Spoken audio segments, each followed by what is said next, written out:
This is Sonic, and you're watching JD Frank 20.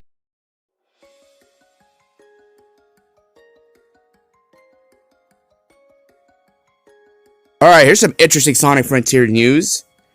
The Sonic Frontiers director talks about the future of 3D Sonic. Now this is interesting already. We're already in February 2023. We're already talking about the future of the Blue Hedgehog after the success of Sonic Frontiers. Interesting.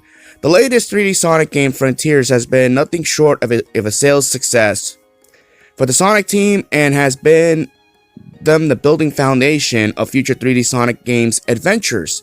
The director behind Sonic Frontiers, Morio Kishimoto, has taken up to Twitter to chat with fans and answer questions. Kishimoto says that work on the next 3D Sonic game is already underway, and thankfully he says Sonic team is listening to fan feedback on what he worked on in Sonic Frontiers and what he didn't. He explained that the general story in Frontiers wasn't handled as well as it could have been, but this time they will need to pay more attention in the future games, and here are a number of key points from Mr. Kishimoto himself. Now, yes, I do agree that Sonic Frontiers could have been a lot bigger, but the base game itself, it's a solid game, don't get me wrong. You know, it's a great game, and this is not counting the DLC enhancements that we're going to get later this year.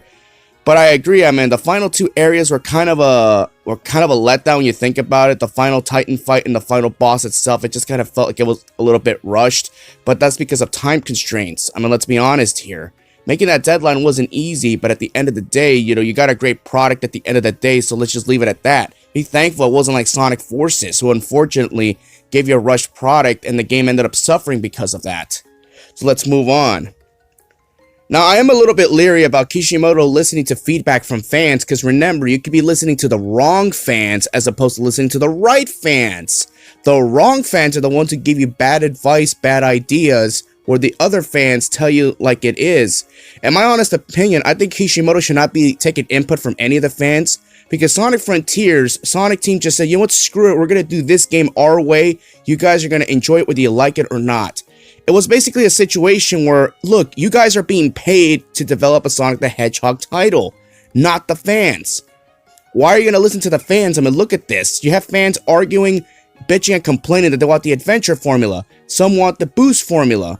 You know, there's no in-between here. I mean, you can't win with these fucking fans. They are never happy about anything. You can't please anybody. Let's be honest here. There's never going to come to a point where the fans are going to agree on anything in life. There's some minor exceptions here and there when it comes to other things, but for a game, no. So it's a situation where Kishimoto is going to have to basically, you know, go either adventure or boost for the next upcoming game. That's his decision, alright? And we, the fans, will support it no matter what, provided if the game's story makes sense for it and if the gameplay is fun or not.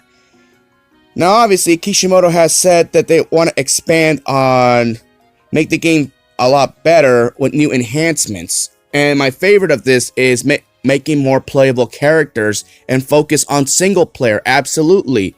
Now, multiplayer is not a bad game.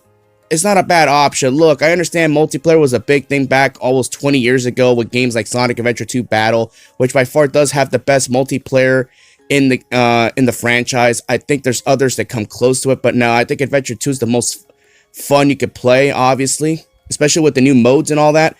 But that's not really a main focus point right now. It's not a priority when it comes to games like Sonic Frontiers or any future 3D Sonic games moving forward. It's always been about single-player campaign, and I admired that. A lot of these multiplayer games that you see that are big shots right now, that's great. They focus on multiplayer, you know, things like that, online PvP, whatever. I'm not all about that. I hate that format. For me personally, you focus on single player because it shows that you have the capabilities of doing your damn job. You're not lazy at what you're doing, you know, so focus on single player and add more playable characters. Now, that's obviously, you know, it's baby steps. I understand, you know, not all characters are going to be playable from the start. I understand, you know, Shadow and Silver fans are impatiently, you know, waiting, like, when is it going to be our turn? Time will come. Like, if Sonic Adventure 3 is going to be the next mainline game, it's safe to say that Shadow and Silver will be playable, you know, and it's safe to say that the sprites they're going to use for those characters are going to be based from Sonic Forces, since they do have sprites from those games, and that was the last time they made an appearance in the game. Well, Shadow was playable, Silver wasn't. He was just a background character and cutscenes, but they do have sprites of all those characters, as you mentioned, because again, it was the Resistance, so they could always go off that. You know, if things don't work out, oh well, we'll start over again, even if it takes another 4 to 5 years. Now that they have a building foundation for an open 3D Sonic game, now Sonic Team could crank out games a lot faster now that they have the right building foundation. I couldn't be any excited.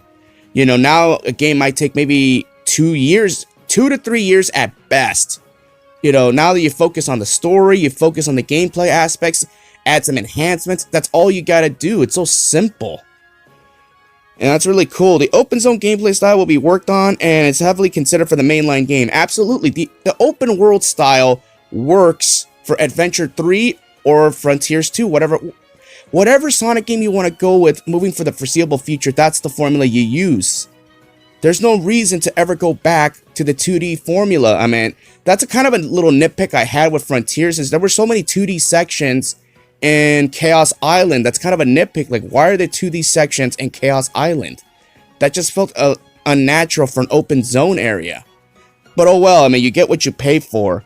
And also for, and I'm also excited that we're not going to be seeing a Green Hill Zone in the next mainline game. So that's a victory in its own right. Let me know what y'all think about this, and I gotta go. Have a good day.